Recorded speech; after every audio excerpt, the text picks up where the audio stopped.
নমস্কাৰ। আজিৰ ভিডিঅ'টোত মই এযোৰ ফেব্ৰিক কৰা মেখেলা চাদৰ লৈ আহিছোঁ। মই নিজে ফেব্ৰিক কৰা মেখেলা চাদৰ উকা বেলজিয়াম চিল্কত কৰিছিলোঁ। এই মেখেলা চাদৰযোৰ কণ্ট্ৰাষ্ট কৰি কৰিছিলোঁ। চাদৰখন গ্ৰে কালাৰ আৰু মেখেলাখন পিংক কালাৰ।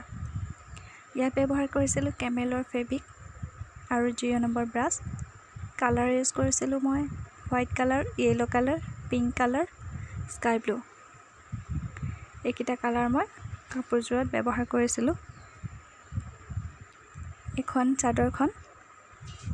চাদৰখনৰ আঁচলটোত এনেকৈ ডাঙৰ ডাঙৰকৈ 4টা ফুল দিছোঁ আৰু পিংক কালাৰ দহিবতি কৰা হৈছে পিংক কালাৰ সূতাৰে।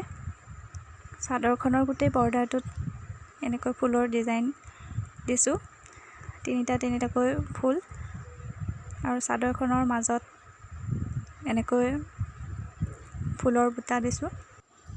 যদি আপোনালোকৰ ভিডিঅ'টো ভাল লাগে তেতিয়াহ'লে লাইক কৰিব, শ্বেয়াৰ কৰিব আৰু ছাবস্ক্ৰাইব কৰিব, যাতে নতুন ভিডিঅ'ৰ ন'টিফিকেশ্যনসমূহ পাই থাকে। এইটো ওচৰৰ পৰা দেখাইছোঁ। আৰু এইখন হৈছে মেখেলাখন পিংক কালাৰত ফুল দিছিলোঁ, yellow colour, grey colour, sky blue আৰু হোৱাইট কালাৰৰ।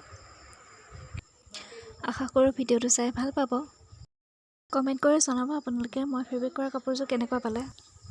আজিৰ ভিডিঅ'টো ইমানেই আছিল।